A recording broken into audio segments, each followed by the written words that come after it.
ओम शांति। तो आज हम समझेंगे ज्ञान योग का आधार क्या है। जानते हैं ज्ञान योग का आधार चार मूल स्तंभ है। ये ज्ञान योग का हमारा आधार है। ये चार मूल स्तंभ, अगर ये हमारे चार स्तंभ मजबूत है तो हमारा सच्चा योगी जीवन चलेगा। तो ये चार स्तंभ है सच्चा योगी जीवन के। पहला स्तंभ है, इसको थोड़ा सा बड़ा कर देते हैं, दिखाई देगा आप सबको। दिख रहे हैं स्तंभ पे क्या लिखा हुआ है? जैसे आप कोई आसन पर बैठते हैं तो उसके चार पाए होते हैं ना, स्तंभ होते हैं। तो ऐसे ही सच्चा योगी जीवन इन चार पिलरों पर टिका हुआ है। ये चार पिलर, चार स्तंभ, चार पाए कौन से है? पहला है दैवी गुण, ठीक है। दूसरा है सत्संग। तीसरा है ब्रह्मचर्य। और चौथा है शुद्ध अन्न, ठीक है। ऑर्डर होते हैं, मतलब पहला यही होगा और दूसरा तो देखो, जब हम परमात्मा के बनते हैं तो ये चारों स्तंभ हमें चाहिए ही चाहिए। एक स्तंभ भी अगर कम हुआ तो हमारा सच्चा योगी जीवन नहीं चल पाएगा। हम सच्चे योगी नहीं बन पाएंगे। तो सच्चा योगी बनने के लिए ये चार मूल स्तंभ चाहिए। मान लीजिए आप, जो ब्रह्मचार्य है से हमारा स्तंभ स्टार्ट, मतलब ये जो ब्राह्मण जीवन है, योगी जीवन है, वो ब्रह्मचार्य से शुरू होता है। अगर आप का जो मेन फाउंडेशन है वो ब्रह्मचार्य है ना, इस ज्ञान योग में पवित्रता है, जो पवित्रता ब्रह्मचार्य से शुरू होती है। तो ऐसे ही ब्रह्मचार्य भी बहुत जरूरी है। दूसरा शुद्ध अन्न। दूसरा क्या चाहिए? शुद्ध अन्न। और तीसरा सत्संग। सत्य का संग, झूठ का संग खत्म कर देना। सत्य क्या है? सत्य, मैं आत्मा सत्य हूं, शरीर झूठ है। परमात्मा सत्य है। तो रोज हमारा सत्य का संग ही होना चाहिए,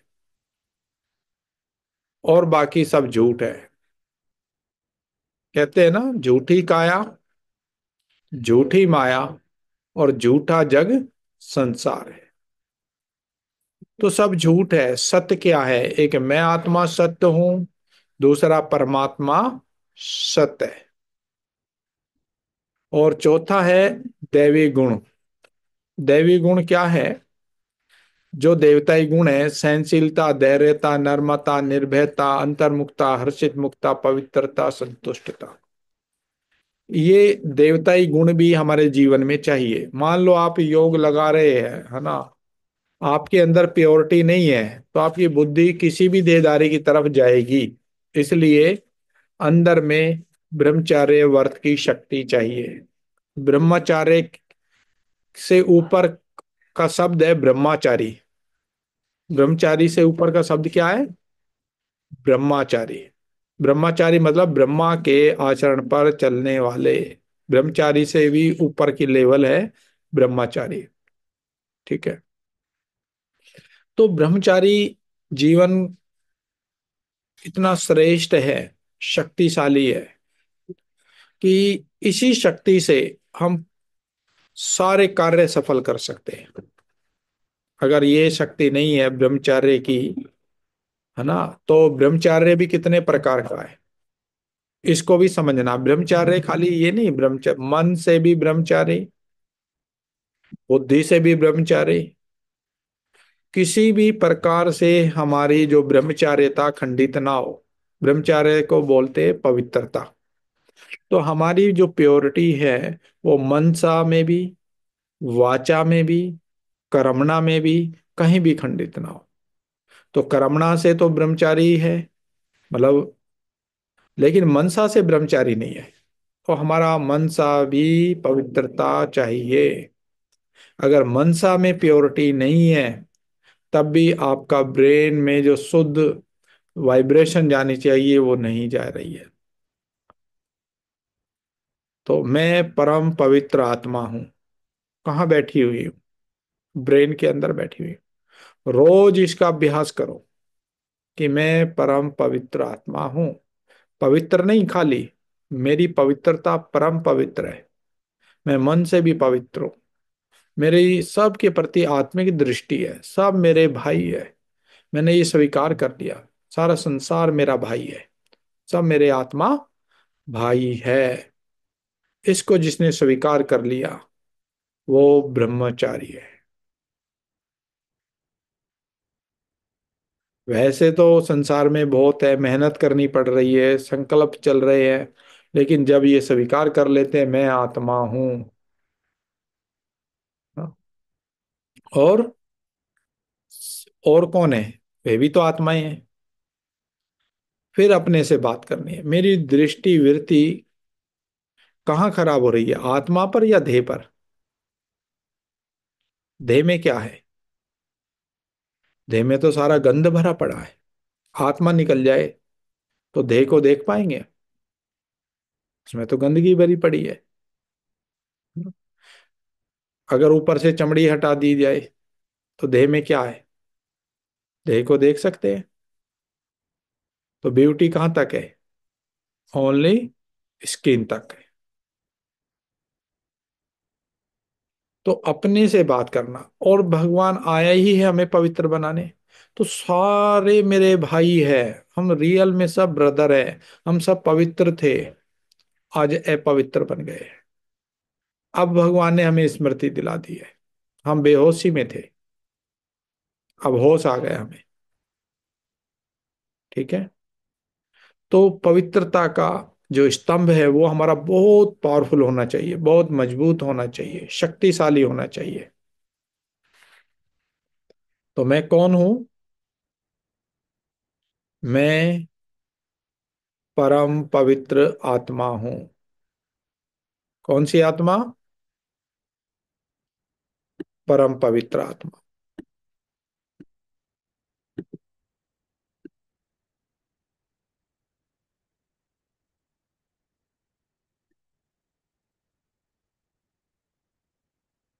फिर है शुद्ध अन्न। तो शुद्ध अन्न का क्या महत्व है, इस चीज को अब हमें समझना है। एक शुद्ध अन्न, हम कहते हैं शुरू में जब ज्ञान में आते हैं कि हमें तामसिक भोजन नहीं खाना। तामसिक भोजन का मतलब है कोई भी हमने अशुद्ध भोजन, यहाँ तक कि हमें प्याज लहसुन भी नहीं खाना। ये मोटे रूप में शुद्ध अन्न आ जाता है। लेकिन इससे भी ऊपर शुद्ध अन्न की परिभाषा है कि मैं तामसिक आत्माओं के हाथ का भी बना नहीं खाती। तामसिक आत्माएं कौन? जो ब्रह्मचर्य व्रत का पालन नहीं करते, हम उनके हाथ का बना भोजन भी नहीं खाते।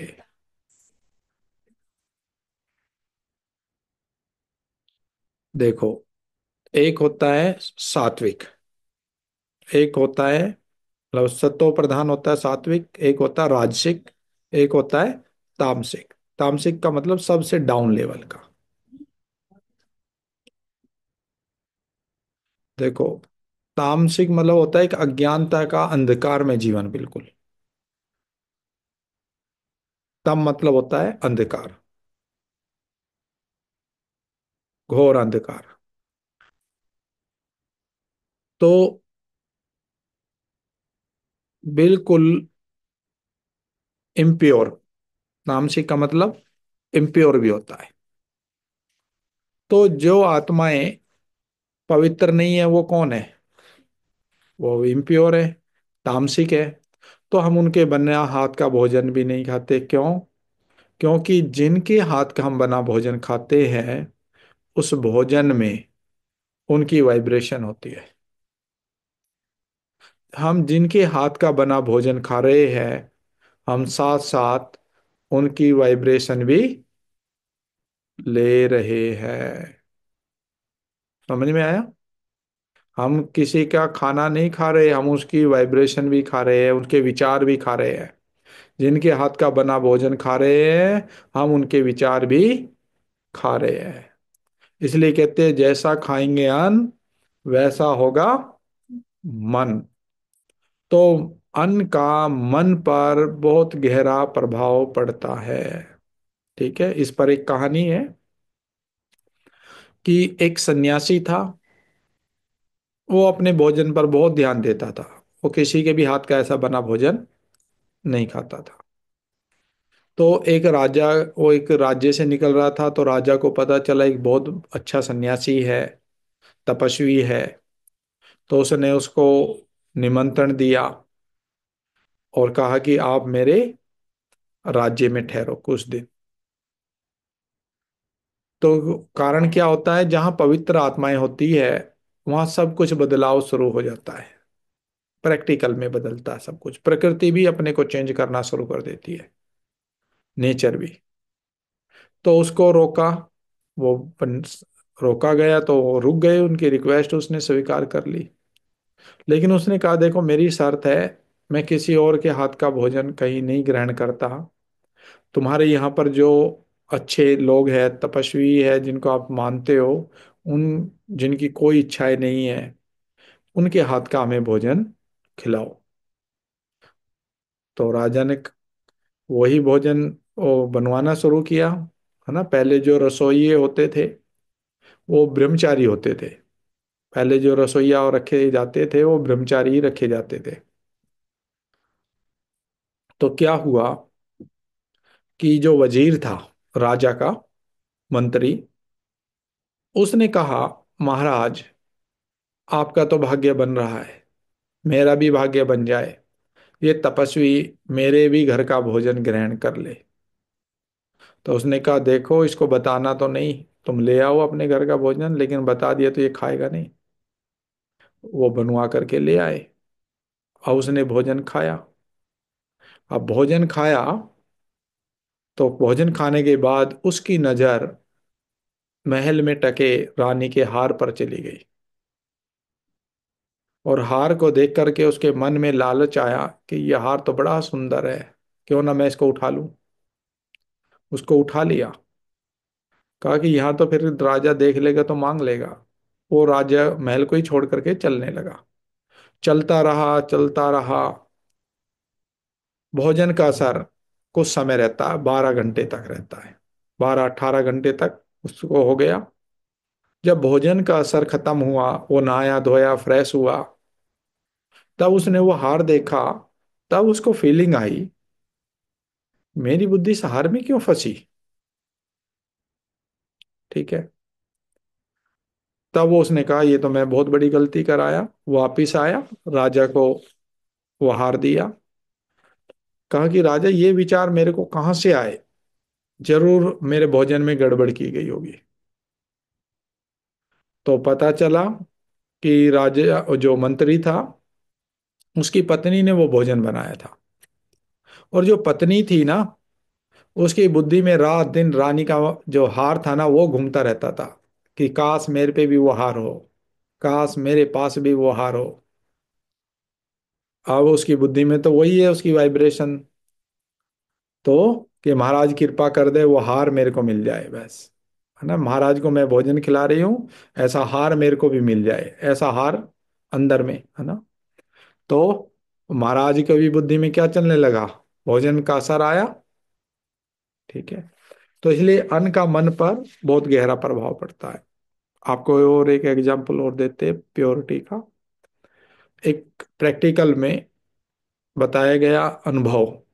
एक सन्यासी, एक तपस्वी, यहीं पे बहादुरगढ़ के पास पास एक गांव है। वहां पर वो तपस्वी तपस्या करता है, तो उस गांव का जो पानी है कुओं का, वो बिल्कुल गंदा पानी है, मतलब बहुत कड़वा पानी है, पीने योग्य नहीं था। वो तपस्वी वहां बैठ तपस्या कर रहा है, तो उस कुएं का पानी चेंज हो गया, मीठा हो गया। ठीक है। लेकिन कुछ समय बाद जब उसकी डेथ हुई, कुएं का पानी फिर चेंज हो गया, फिर वैसा ही हो गया। एक और पवित्रता का अनुभव आपको बताते हैं। वेद, वेदों में जो सबसे सर्वश्रेष्ठ वेद हुए, उनको बोलते हैं धन्वंतरी। धन्वंतरी वेद, वो कहते थे कि उनकी पास कोई ऐसी बीमारी नहीं थी, मतलब उनके, जिसकी उनके पास दवा ना हो। ऐसी कोई बीमारी नहीं जिसका इलाज ना हो उनके पास। तो एक राजा बीमार थे, तो उस राजा को बहुत खतरनाक बीमारी। अब धन्वंतरी वैद्य के पास गए, उसने ही उनका इलाज शुरू किया। तो वो देख रहे कि कोई फर्क ही नहीं पड़ रहा है राजा को उन दवाइयों का। तब धन्वंतरी, जो पहले वैद्य होते थे, तो वो ब्रह्मचार्य व्रत का पालन करते थे, तपस्या करते थे। तो वो ध्यान में बैठे, तब उनको ध्यान में आया। तो उन्होंने कहा कि राजा की आंखों पर पट्टी बांध करके इसको दवाई खिलाई जाए। समझ में आया? क्योंकि सबसे ज्यादा जो वाइब्रेशन है वो हमारे हाथों से और आंखों से निकलती है, और भोजन है वो हाथों से और आंखों से ही बनता है।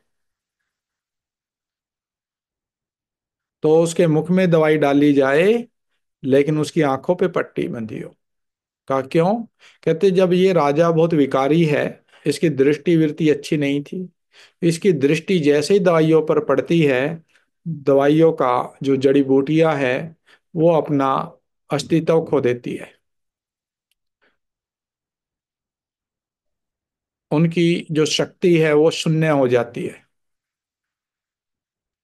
तो इसलिए इनकी आंखों पर पट्टी बांध करके इनको दवाई खिलाए। तो कहते हैं उनकी आंखों पर जब पट्टी बांध करके दवाई खिलाई गई, वो ठीक हो गए। तो समझ में आया? तो कितना ये इम्पोर्टेंट है कि हम जो सोच रहे हैं वो वाइब्रेशन, वो रेज हमारी आंखों से भी निकल रही है। मैं आत्मा जो सोच रही हूँ।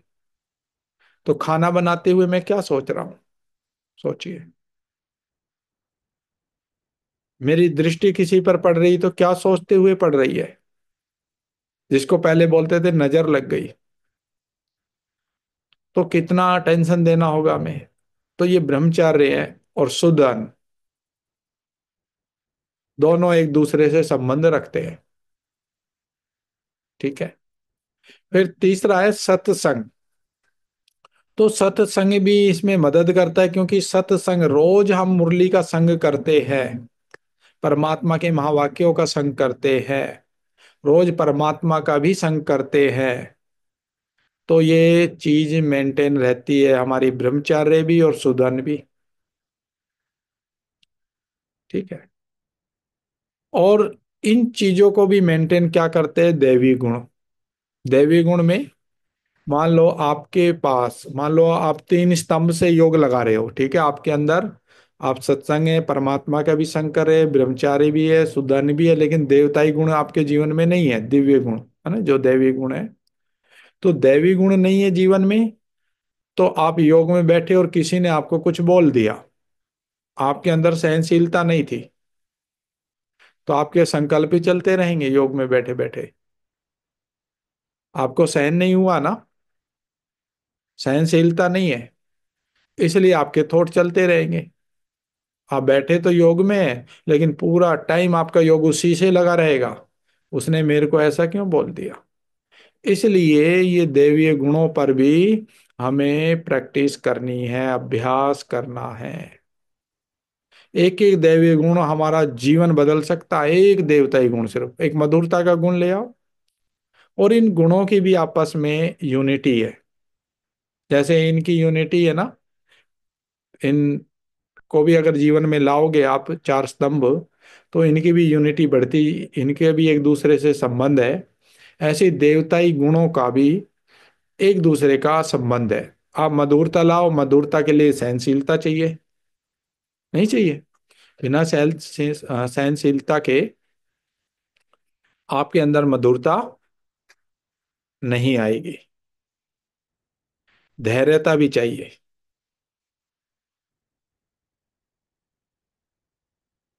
निर्माणता भी चाहिए, नम्रता भी चाहिए, और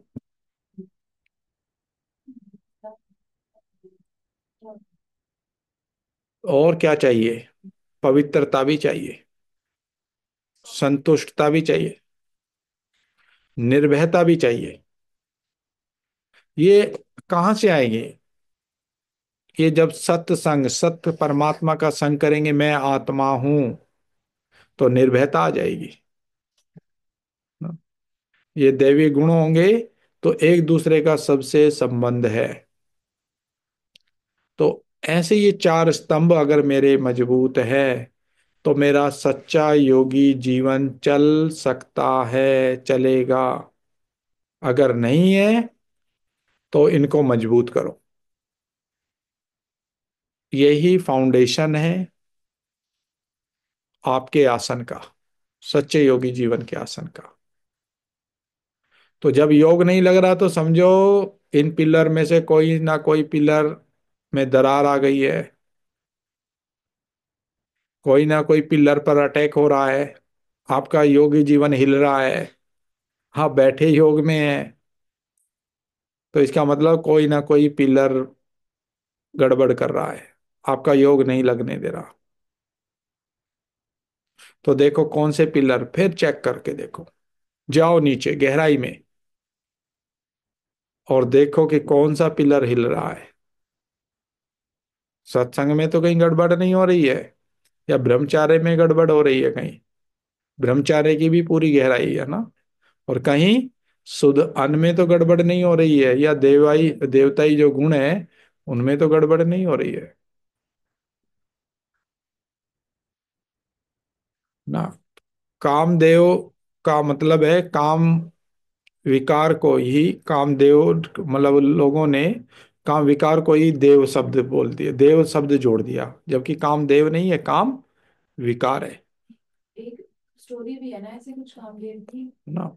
तो वो कहते थे जो तपस्या भंग करने के लिए कामदेव ही आता है।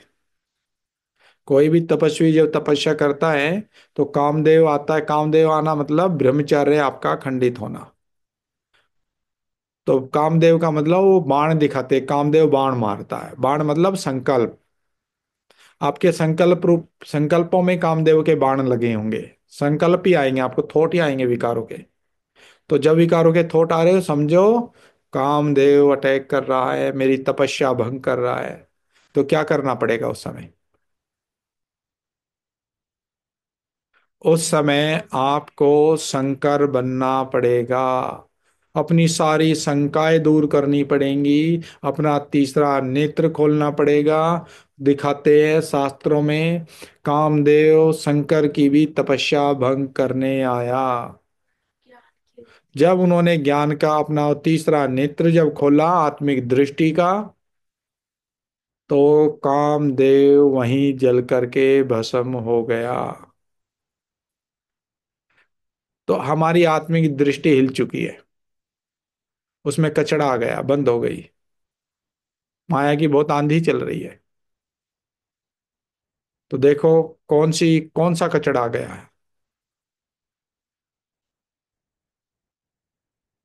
तो ये ज्ञान की राह, ये तपस्वी जीवन की राह बहुत आसान भी है, तो बहुत मुश्किल भी है, बहुत इजी भी है। और इजी के लिए जैसे आज की मुरली बाबन का योग बल,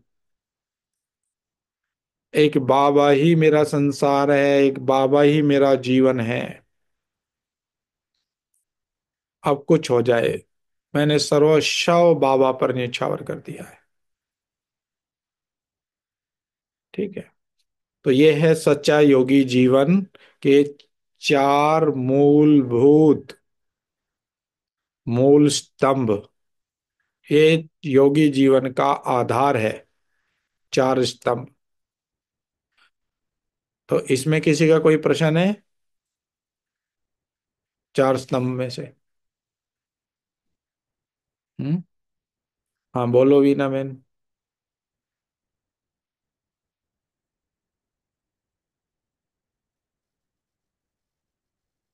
नहीं हो रहा अनम्यूट? हाँ बोलो। आवाज नहीं आ रही आपकी। कि आपने कहा सुधन, है ना? अगर किसी को हम परिवर्तन नहीं कर पा रहे हैं तो मेरी दृष्टि में कुछ कमी होगी, इसी वजह से खाने में उस चीज का असर नहीं हो पा रहा है। देखो, पहले तो अपने को इतना पक्का करना, जो मेरे अंदर वो वाइब्रेशन पैदा हो, वो फीलिंग पैदा हो, है ना? मेरे अंदर अपने पे मेहनत करनी है तो वो आंखों से अपने आप निकलेगा, हाथों से अपने आप वाइब्रेशन निकलेगी, आंखों से अपने आप। मेरे वो फीलिंग में आए जब पहले, है ना, मेरे जीवन में जब फीलिंग में आएगा, तो सामने वाली आत्मा का अपने आप परिवर्तन होगा। नहीं तो वो आपको उस दृष्टि से जरूर देखेंगे। आप सोचिए, बाबा के महावाक्य है कि बच्चे सोचो, आपके चित्रों में इतनी शक्ति है, कितनी भी विकारी पतित आत्मा आ जाए, आप देवियों के चित्र देखो, देवताओं के चित्र देखो, कितने सुंदर है। लेकिन आपके चित्रों को भी देख करके उनके अपवित्र थॉट नहीं चलते। इतने सुंदर है, देवी देवता कितने सुंदर दिखाते हैं, कितनी ब्यूटी दिखाते हैं चित्रों में, लेकिन कभी नेगेटिव थॉट नहीं आते। तो सोचो, बाबा ने कहा तुम चैतन्य में क्या हो, जब तुम्हारे चित्रों में इतनी शक्ति है, तो चैतन्य में कितनी शक्ति होनी चाहिए। लेकिन वो सोमान, वो फीलिंग नहीं है। वो फीलिंग जब आएगी, वो सोमान, ब्रह्मा बाबा ने भी क्या किया, स्वमान, स्वयं को मान लिया, मैं प्रजापिता ब्रह्मा हूं। वो फीलिंग आ गई, मैं प्रजापिता ब्रह्मा हूं, ये सृष्टि मेरी संतान है। तो किसी बच्चे के लिए भी कितना भी एंटी रहा, लेकिन बाबा के उसके प्रति नेगेटिव थॉट नहीं चले कि ये ऐसा क्यों कर रहा है। बाबा ने कहा बच्चा है, ना समझ है, समझ जाएगा। उसके प्रति बद्दुआ नहीं निकली।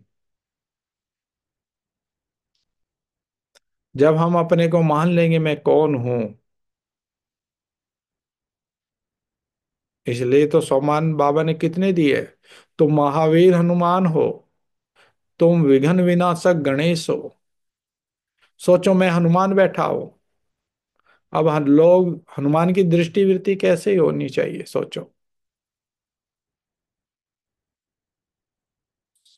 समझ में आया? जब मैं अपने आप को जो मान लेता हूं, मेरी दृष्टि वृत्ति अपने आप चेंज हो जाती है। मैं शिव शक्ति हूं, मैं दुर्गा हूं, तो मेरी दृष्टि वृत्ति अपने आप सामने वाले के लिए चेंज हो जाएगी, अपने आप हो जाएगी उसकी चेंज। हाँ जी पूनम देवी जी।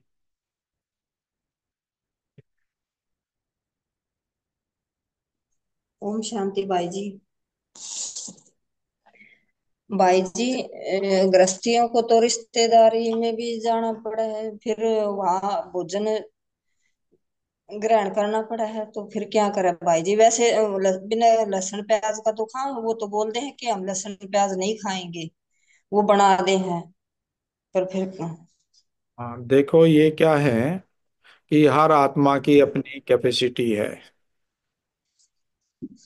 हर आत्मा का अपना पार्ट है कि कितना वो संसार को, समाज को, गृहस्थ में रहते हुए कमल फूल समान कितना बन रहे। तो ये हमारे ऊपर डिपेंड है। आपको गृहस्थी का ही एग्जाम्पल देते हैं, ठीक है? माउंट आबू में इस समय एक गृहस्थी भाई है, दोनों पति पत्नी अब समर्पित है। डॉक्टर है, डॉक्टर सतीश गुप्ता भाई, ठीक है। तो उन्होंने अपना एग्जाम्पल दिया था, उन्होंने कहा था कि मैं ज्ञान में चला, और जब हम ज्ञान में चले तो हमने सारी धारणाएं कर ली, और तो मैं अपनी बहन के घर गया, तो मैंने अपनी बहन के हाथ का भोजन नहीं खाया। तो बहन ने कहा कि मैं क्या अछूत हो गई, मैं बिना लहसुन प्याज का तो बना दूंगी, वो तो खाओ। तो उसने कहा कि हम बहन भाइयों का देखो कितना प्यार था, लेकिन तुम मेरे पे इतना भी नहीं है, मेरे हाथ का भोजन नहीं खा सकते, मैं अछूत बन गई। तब उस भाई ने कहा कि तुम मेरे से प्रेम करती हो, मेरी बहन हो, तो इसका मेरे को प्रूफ दो। अब तुम 7 दिन का कोर्स करो, 1 साल मुरली सुनो, फिर वहां की दीदी से मेरी फोन पर बात कराना, तब मैं आपके हाथ का भोजन खाऊंगा।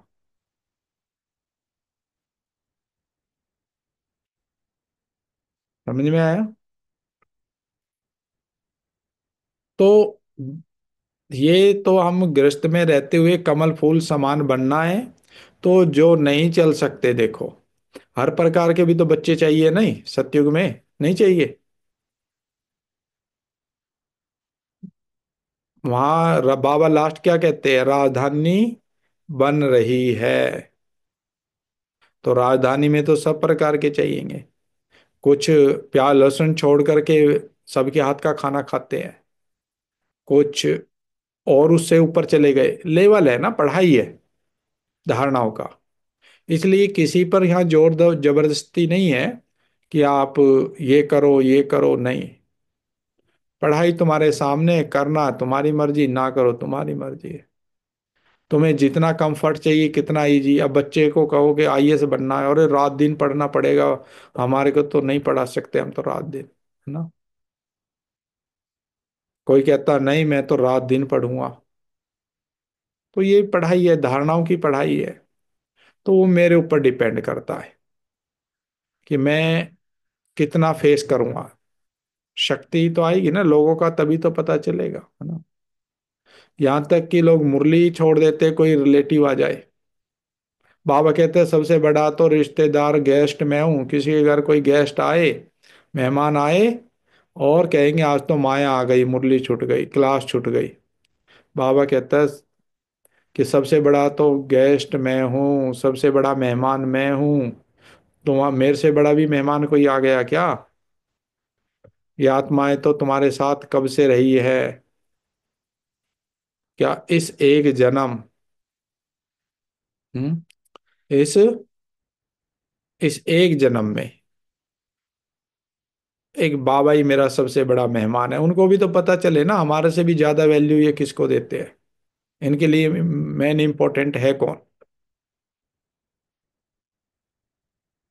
तो इसलिए वो साधारण समझ लेते। जगदीश भाई का एग्जाम्पल है, उन्होंने बाबा ने कहा ना कभी मुरली मिस नहीं करनी है, भगवान पढ़ाने आते हैं।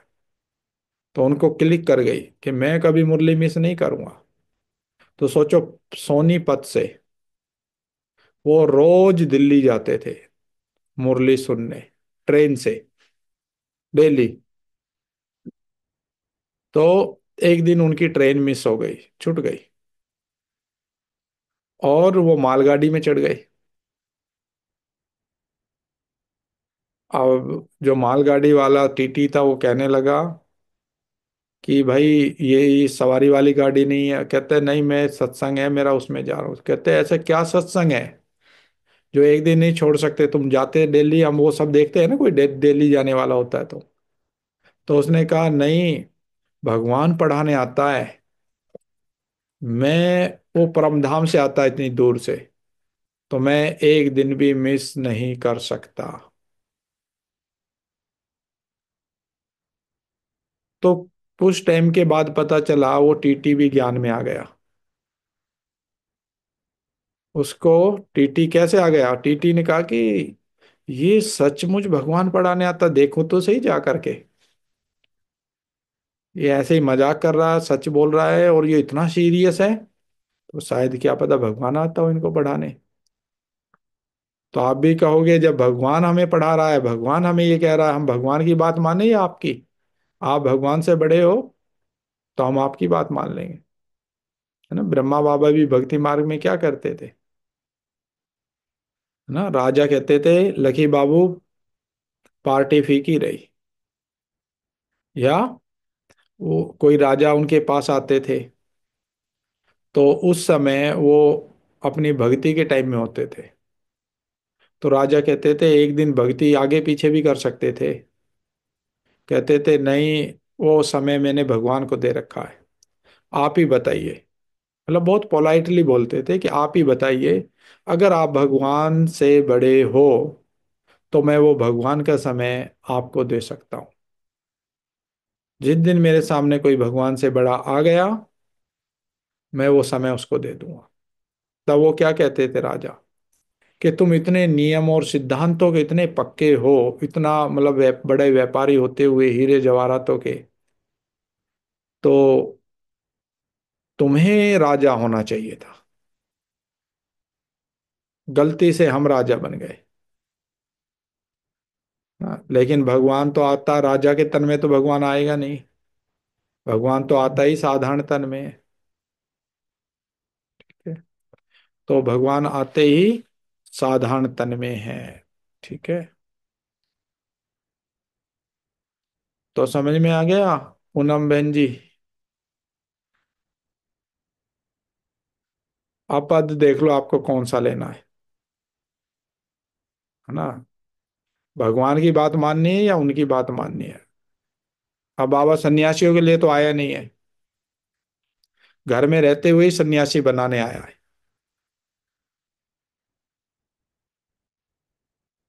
ठीक है, और है किसी का कोई प्रश्न? हाँ जी बोलो हर्षा बहन। ओम शांति भाई जी। शांति। भाई जी जैसे अब समाज में ही रहना पड़ता है, तरह तरह के लोग टकराते हैं, तरह हम्म। तरह की दृष्टि वाले।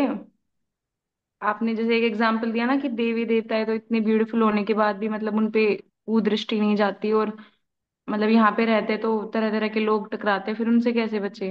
उनके साथ काम भी करना पड़ता है, बहुत सारी चीजें करनी पड़ती है। देखो, बाबा ने एक बहुत ये प्रैक्टिकल है, दादिया देखो, दादिया इतनी सुंदर सुंदर थी। ठीक है, और 18-20 साल की एज में, 22 साल 25 साल की एज में वो अकेले अकेले सेवा के लिए निकली, लेकिन किसी की भी दृष्टि वृत्ति उनके ऊपर खराब नहीं पड़ी। उनका ऑरा इतना पावरफुल था कि उनके सामने जो भी जाते थे, उनके व्यवहार को, उनके पहनावे को, उनकी दृष्टि वृत्ति को देख करके वो समझते थे कि ये तो देविया है। और दादियों को इनको पहले देवी बोलते थे ऑटोमेटिकली, देखो ना।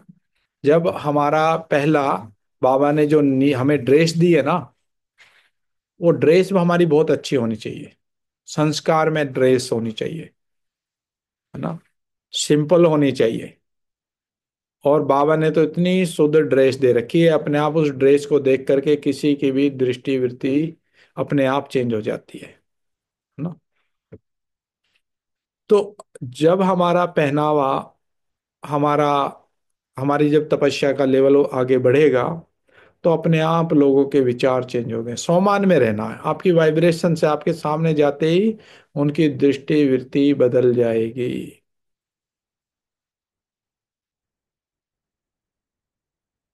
तो रहना तो यहीं पे है ना। हमारा ऑरा पावरफुल होना चाहिए, और उसके लिए बाबा ने हमें बहुत नियम बताए हैं कि आप जिस भी स्थान पर जा रहे हो, उस स्थान को भी साकाश दो। जिन लोगों के बीच में कार्य कर रहे हो उनको भी साकाश दो कि ये सब मेरे आत्मा भाई है। और अपने स्वमान में रहो कि मैं तपस्वी हूँ, मैं सन्यासी हूँ, मैं तपस्वी हूँ। आपके सामने आते ही लोगों के अपने आप संकल्प चेंज हो जाएंगे, अपने आप उनके विचार चेंज हो जाते हैं। क्योंकि बाहर का वायुमंडल, वातावरण इतना दूषित है कि हमारी तपस्या कम पड़ रही है। अपनी तपस्या बढ़ाने की जरूरत है। अपने आप हमारी ये कंप्लेन खत्म हो जाती है ना, क्योंकि ये प्रैक्टिकल बात है ना। ये जब तक हम करेंगे नहीं तो हमें पता नहीं चलेगा। तो एक तो अपनी हम ड्रेस चेंज करें, सांसारिक ड्रेस ना पहने, संसार की तरीके से ना रहे। क्योंकि संसार तो आज जैसे भी देखो फैशन कैसे चल रहे हैं, जो जैसे कपड़े पहनने लग जाता है लोग वैसे ही पहनने लग जाते हैं, है ना। पहले देखो लोग धोती कुर्ता पहनते थे तो सभी धोती कुर्ता पहनते थे, है ना। तो ये तो संसार तो क्या है, संसार मरी हुई मछली है जो बहाव में बहती है। जो जिस दर पानी का बहाव हुआ उस दिन बहे उसी तरह बहे बहती है ना, बहने लग जाती है। और जिंदा जो मछली होती है ना, वो बहाव के विपरीत ही चलती है हमेशा। तो संसार का बहाव किस तरफ जा रहा है और उसके विपरीत हमें चलना है।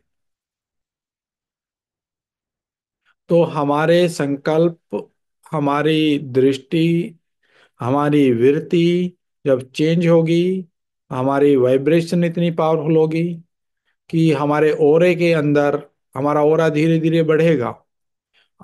ओरा बढ़ता है धीरे धीरे धीरे। पहले मेरा ओरा 1 फुट का, 2 फुट का, 3 फुट का ऐसे फैलता चला जाता है। मेरे 10 फुट तक ओरा रहेगा। मेरे ओरे में जो भी आ गया उनके संकल्प बंद हो जाएंगे। फिर धीरे धीरे एक शहर तक ओरा फैल जाता है। कहते हैं ना इनका प्रभाव यहाँ बहुत है। वो प्रभाव पड़ने लगता है, आपको लोग देखने लगेंगे सब।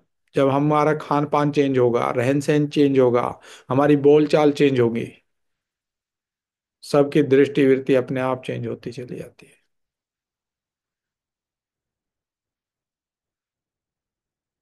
ठीक है। तो थोड़ा समय चाहिए, है ना, मेहनत करनी पड़ेगी।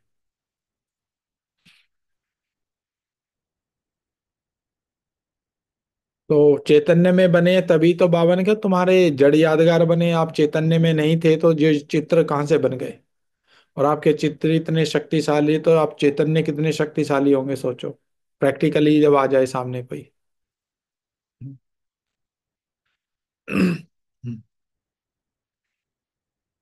ठीक है। और है किसी का कोई प्रश्न?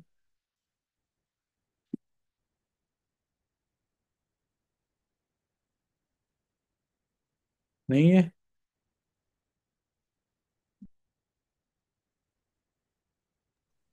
भाई जी, जो आपने एक ड्रिल नहीं बताई थी कि ऐसे करना है सोते टाइम, ऐसे ना, मतलब सोते टाइम तो किया था, लेकिन उठने के बाद फिर से ऐसे दोबारा से जब लेटी ना, तो एकदम से न्यू सपना सा आ गया। और उसमें क्या दिख रहा था कि जैसे ना, ये फिल्मों में भूत नहीं दिखाते हैं जैसे, तो वैसा मतलब मेरी खुद की मम्मी के रूप में है ना। और मतलब जैसे मेरे बेड के चारों तरफ घूम रहा है। और तो जो आपने ड्रिल बताई थी, फिर मैंने वही करना शुरू कर दिया कि मेरे को ना मतलब संसार की कोई भी शक्ति छू नहीं सकती ऐसे। तो ना लिटरली यहाँ पे ना, मतलब ऐसे एक तो धप धप धप धप आवाज होने लगी, जैसे वाइब्रेशंस नहीं होती हैं वैसे ही। और एक भारी सी आवाज में जो मैंने रिपीट किया था ना कि भाई मेरे को कोई संसार की शक्ति छू नहीं सकती, तो वही रिपीट किया। फिर मैंने कहा, मैं ना ऐसे उठने की कोशिश कर रही थी। फिर मैंने कहा बाबा आप हो गया। फिर मैंने और सुना। फिर कहते हैं लेकिन अब तुम्हारा शरीर अपवित्र हो चुका, पता नहीं क्या, मतलब ऐसे बोलने लग गया कुछ भी। मतलब लिटरल आवाज आ रही थी मुझे, जैसे कोई बोल रहा हो। फिर मैं यार उठो उठो उठो उठो, फिर मैं करके उठ गई। लेकिन ये परेशान कर रही है आत्माएं, पता नहीं कौन सी है। देखो क्या करना है, रोज अभ्यास करना है, स्वीकार कर लेना है। एक तो हम सोच रहे हैं, ठीक है, और रात को सोने से पहले अपने आप को सारे संकल्पों से खाली करो पूरे दिन से। मतलब सोने से पहले, है ना, बाबा ने कहा कि तैयारी करके सो। तो पहले अपने को खाली करो, पूरा दिन का सब बाबा को समाचार सुनाओ, जो भी थॉट आए, है ना, ज्ञान से हटके क्या आया, ज्ञान के युक्त क्या आया, और जो आया वो बाबा से। फिर देखो कि आगे से मेरे को ऐसे थॉट भी नहीं आने चाहिए, पूरा दिन का खाली किया। फिर योग का ये पावरफुल अभ्यास करो, और फिर अव्यक्त मुरली पढ़ो। अव्यक्त मुरली आती है समझ में? हाँ, तो एक अव्यक्त मुरली पढ़ो, या मुरली की, जैसे आज बताया था, मुरली सुनी थी आज शाम को? नहीं सुनी। मुरली जैसे हम पढ़ते हैं, उस एक मुरली की लाइन को पढ़ो, और फिर उसको महसूस करो। जैसे आज की मुरली की एक लाइन आपको बताते हैं, जैसे मुरली में बावन का, बाप बैठ बच्चों को समझाते हैं। बाप कौन है? परमात्मा। क्या वो प्रैक्टिकल में मुझे अभी समझा रहा है बैठ करके? कैसे समझा रहा है? उसको महसूस करो, फील करना है ना। कोई देखो बात हमने सुनी, लेकिन कोई बात हमें फील हो गई, तो फील हो गई तो वो कितने अंदर चली जाएगी ना। फील होना मतलब वो आपके सब कॉन्शियस माइंड में चली गई।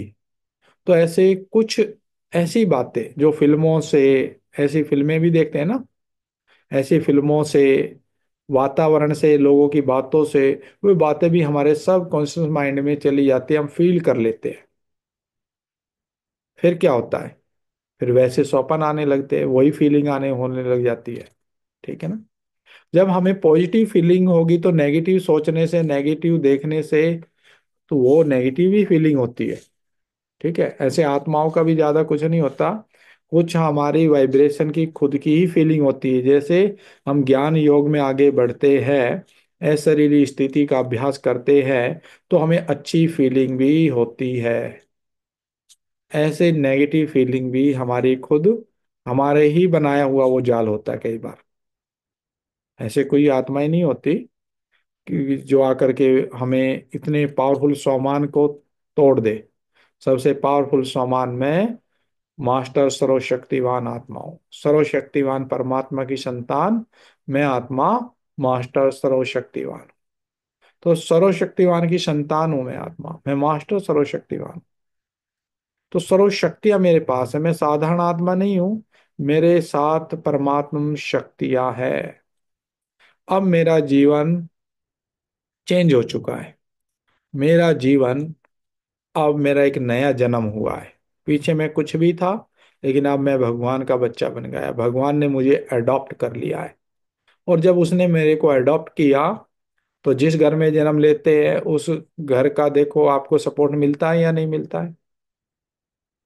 जिस पिता के पास जन्म लिया उस पिता का नाम, मान, शान, पद, पोजीशन काम करते हैं या नहीं। तो मैंने भगवान के पास जन्म लिया है, तो भगवान का मेरे साथ काम नहीं करेगा? परमात्म शक्तियां मेरे साथ काम कर रही है। ये इतनी प्योर एनर्जी है कि कोई इम्प्योर सोल आसपास आ भी नहीं सकती। शरीरों वाली भी नहीं आ सकती है। शरीर, बिना शरीर वाली तो छोड़ दो, शरीर में है वे भी नहीं आ सकती। बिना शरीर के तो आत्मा, वैसे रियल में जब मैं आत्मा हूँ, सामने वाली भी आत्मा, तो वो आत्मा मेरा क्या कर सकती है? मैं भी अजर अमर हूँ, वो भी अजर अमर है।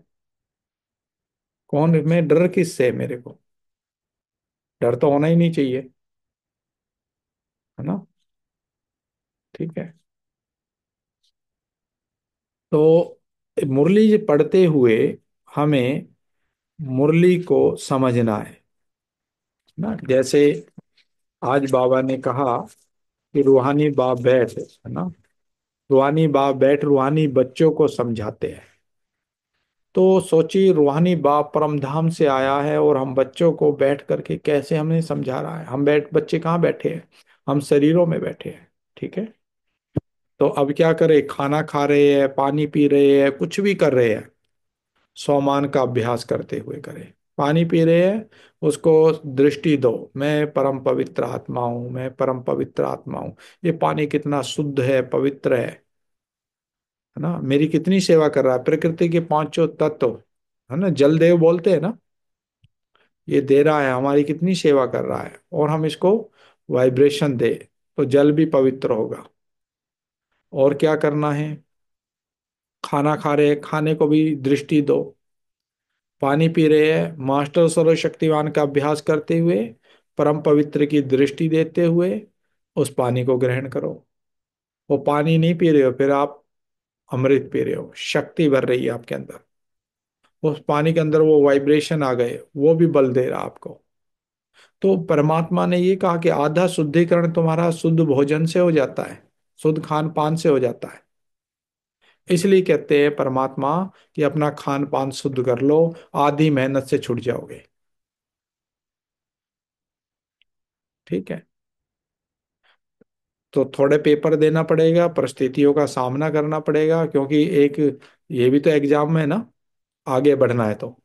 अब उसी क्लास में रहना तो पेपर मत दो, इस क्लास को आगे बढ़ना तो पेपर देना पड़ेंगे। इजी चलना है भाई, मेरे बस की नहीं है ये सब्जेक्ट आगे, है ना, मैं इसको पेपर नहीं दे सकता, तो फिर वहीं बैठे रहेंगे हम उसी क्लास में। तो प्रैक्टिस करके आराम से, है ना। तो कभी महसूस करना है मैं महावीर हनुमान हूं, अपने अंदर से ये भी भान निकाल दो मैं स्त्री हूं, मैं पुरुष हूं। अपने अंदर से ये भान निकाल दो, महसूस करो मैं शिव शक्ति हूं, मैं आत्मा हूं। मैं आत्मा ना स्त्री हूं ना मैं पुरुष हूं, मैं एक शक्ति हूं, एनर्जी हूं मैं। और ये प्रैक्टिकल है कि हम आत्माएं दो जन्म स्त्री के लेती है, फिर दो जन्म पुरुष के लेती है। तो अंदर से स्त्री पुरुष का भान खत्म हो जाए, ये बाबा ने प्रैक्टिकल में कराया, स्त्री पुरुष का भान ही खत्म कराया दादियों का, है ना, सरों में। दादियाँ कहती थी हम तो बहनें हैं, बाबा ने कहा आ गया देहभान, बहन तो शरीर है, आत्मा तो बहन नहीं है, आत्मा तो एनर्जी है, शक्ति है ना। ब्रिज कोठी में आए तो वहां भूतों का वास था, मतलब बहुत आत्माएं, क्योंकि जो भी राजा वगैरह होते हैं इनके तो महलों में कितने मर्डर वर्डर होते रहते थे, कितने खून खराबे होते रहते थे, तो वहां आत्माओं का वास था, है ना। भाई जी इतनी लंबी लंबी भी रह जाती हैं आत्माएं, कितने साल पहले लड़ाई होती है। होता है कि देखो, हजार हजार साल भी आत्माएं भटकती है, प्रैक्टिकल स्टोरी है इसकी भी, कि हजार हजार साल आत्माएं भी भटकती है, लेकिन कौन सी आत्माएं, जो पाप कर्म करती है। अब हजार साल के वो जो जन्म है, अब उसको भटकने के बाद भी सजाएं भोगनी है, जन्म लेगी ना, तो जल्दी जल्दी शरीर छोड़ेगी, फिर जल्दी जल्दी जन्म लेगी, बार बार गर्भ में जाना पड़ेगा। और गर्भ की तो बहुत कड़ी सजा है यहाँ, आत्मा बहुत बंधन महसूस करती है गर्भ में जब जाती है, कुछ कर ही नहीं पाती, वहां सोचती है मैं जल्दी बाहर निकलूं तो कुछ करूं, वहां फील करती है मैं कहाँ कैद हो गई। तो और सतयुग में बावन का गर्भ जेल नहीं होगी, वहां गर्भ महल होगा, अर्थात वहां तो गर्भ में बिल्कुल शांति में आराम में होगी, सोई हुई होगी। यहाँ आत्माओं को साक्षात्कार होते रहते गर्भ में भी, कहते अब मैं बुरे कर्म नहीं करूंगा।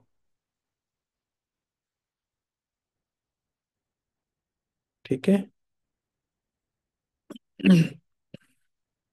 तो भाई जी मैं तो कोई ऐसी मूवीज भी नहीं देखती भूत भूत की, फिर ये सपने क्यों आ जाते हैं। देखो कुछ कारण से आते हैं कि कुछ हमारा पास्ट का भी हिसाब किताब होता है, पास्ट के मतलब कोई संस्कार ऐसे होते हैं, पास्ट में कोई ऐसी परिस्थितियों को हम फेस करके आए हुए होते हैं, वो हमारे देखो, एक है हमारा सबकॉन्शियस माइंड, ठीक है, एक है अनकॉन्शियस, और एक है कॉन्शियस। कितने प्रकार का हो गया? तीन प्रकार का हो गया। कॉन्शियस में अभी हमें, फिर उसके ऊपर है कौन सा? सबकॉन्शियस, और सबकॉन्शियस के ऊपर में है अनकॉन्शियस। तो अनकॉन्शियस पहले आती, हमारे कोई भी थॉट आएंगे वो कॉन्शियस में आएंगे, कॉन्शियस से वो सबकॉन्शियस में चले जाएंगे, और सबकॉन्शियस से वो अनकॉन्शियस में चले जाते हैं। अनकॉन्शियस में हमारे कितना रिकॉर्ड भरा पड़ा है, ठीक है। तो जब हमें स्वप्न दिखते हैं, कुछ हमारे सबकॉन्शियस माइंड का, कुछ हमारा अनकॉन्शियस माइंड, दोनों मिलकर के खिचड़ी बन जाती है स्वप्न में, ठीक है। तो यहाँ हमने जो भी देखा सुना कर रहे हम कर रहे, कुछ वहां से, कुछ अनकॉन्शियस माइंड से वो बातें मिक्स हो जाती है। तो कुछ स्टोरी वहां से उठ जाती है, कुछ वहां से, और अंदर में एक नया सोपन बन जाता है। कई तभी भाई जी सपने समझ नहीं आते कि ये हो क्या रहा है। और कई बार क्या होता है, हमारा अनकॉन्शियस माइंड जागृत होने के कारण कई बार हम पीछे का रियलिटी देख लेते हैं कि पीछे क्या क्या हुआ होगा मेरे साथ, ना। कई बार हमने ऐसा देखा है कि वो पास्ट में चले गए और ऐसे जगह वो जा रहे हैं और क्या क्या कर रहे हैं, उनको समझ में नहीं आ रहा कि मैं ऐसे कैसे कर रहा हूं। तो वो क्या होता है, कई बार पास्ट में आत्मा वो ऐसे कर्म कर चुकी होती है, वो उसको साक्षात्कार हो जाते हैं, कई बार पास्ट का उसको दिखने लग जाता है कि पीछे, जैसे किसी को पिछला जन्म याद आ जाता है ना, ऐसे उसको पीछे की स्मृति आ जाती है। इसी को बोलते, जब पास्ट लाइफ रिग्रेशन करते हैं तो धीरे धीरे अनकॉन्शियस माइंड को जागृत करते हैं। और जब अनकॉन्शियस माइंड जागृत होता है तो पीछे की सारी स्मृति आ जाती है कि मैं उससे पीछे कहाँ था, उससे पीछे कहाँ था, उससे पीछे कहाँ था, क्योंकि आत्मा एक ऐसा मेमोरी कार्ड है जिसके अंदर सब ऑडियो वीडियो सब रिकॉर्ड है। भाई जी फिर फ्यूचर कैसे दिखता है? कई बार जगह कुछ सपने में दिखती है और फिर वो बाद में जाके पता चलता है अरे ये तो सपने में दिखी थी।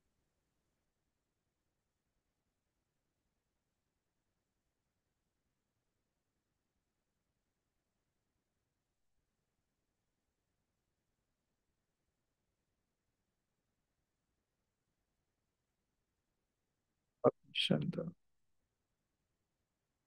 किसने क्या डाल दिया, एक मिनट। हाँ जी, क्या कहा, दोबारा बोलना समय। भाई जी मैं ये कह रही थी कि फ्यूचर कैसे दिख जाता है? चलो संस्कार, जो पास्ट के संस्कार है वो तो सपने में दिख जाते हैं। कई बार ये क्या होता है कि कोई जगह दिख जाती है सपने में और फिर वो फ्यूचर में दिखती है जाके, और फिर हम सोचते हैं कहाँ देखा है कहाँ देखा है, फिर याद आता है कि सपने में देखा था। ठीक है, देखो क्या होता है कि आत्मा ने जो कर्म किए हैं, ठीक है, उस कर्मों के आधार पर उसका फ्यूचर उसको दिखने लग जाता है। मान लो पास्ट में मैंने जो कर्म किए हैं ना, जिन लोगों से मेरे का हिसाब किताब है, मेरे को वहां जाना है, तो मेरे को कई बार वो स्थान दिखेगा, वो लोग भी दिखेंगे। वो फ्यूचर पहले ही मेरे अंदर है ना, मैंने जो कर्म किया वो मेरा फ्यूचर तो बन गया है ना। आप प्रेजेंट में जो कर्म कर रहे हो वो आपका पास्ट और फ्यूचर दोनों बनता है उससे। मान लो अभी मैंने किसी का मर्डर किया है, ठीक है, अब वो फ्यूचर भी मेरा बन गया है, वो भी मेरा मर्डर करेगा, वो मेरे को दिखाई देगा मेरा वहां मर्डर हो रहा है। क्यों हो रहा है? वो मेरा दिख रहा है क्योंकि मैंने वो कर्म कर दिया। कर्मों की बहुत गुह्य गति है, क्योंकि जो कर्म हमने कर दिया ड्रामा कल्याणकारी और न्यायकारी है ना, ये अपने आप फिक्स कर देता है आपका फ्यूचर भी। और फ्यूचर वो कई बार मेरे को दिखता है। बहुत कहते हैं हमें आगे का दिख रहा होता है क्या हो रहा है। वो क्यों दिख रहा है? क्योंकि वो पहले से ही मैंने बना दिया है अपना, इसलिए वो दिख रहा है। कई बार दूसरों से रिलेटेड होते हैं तो उनका भी दिख रहा होता है, उनसे भी कोई ना कोई हमारे अकाउंट होते हैं कि उनके साथ ऐसा हो रहा है, उनके साथ ऐसा हो रहा है। तो कहीं ना कहीं आत्मा कनेक्ट होती है और उसको, और वैसे आत्म शक्ति जब जागृत होती है तो आपको आगे का दिखने लग जाता है। हमें भी बहुत दिखे ऐसे, आगे ये हो रहा है, ऐसा हो रहा है, और वो असंभव था लेकिन हुआ। क्यों? हमने किसी आत्मा का आह्वान किया और वो आत्मा आने वाली नहीं थी वहां, असंभव था, लेकिन हमने कर्म किया ना, योग में उसको साकाश दी, उसका आह्वान किया, और फिर जिस दिन उसको आना था एक दिन पहले मेरे को दिख रहा है स्पष्ट कि वो आत्मा आ रही है और मेरे से मिल रही है। तो मैंने कहा कल वो आत्मा आएगी और मिलेगी मेरे से। तो मेरे साथ वाला कहने लगा नहीं असंभव है। मैंने कहा नहीं, 100% होगा, मेरे को दिख रहा है कि वो आई। तो वो देखा तो नेक्स्ट डे वो मिलने आए,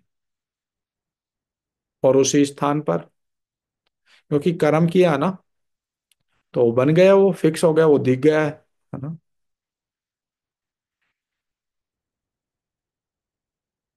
ठीक है। ओम शांति।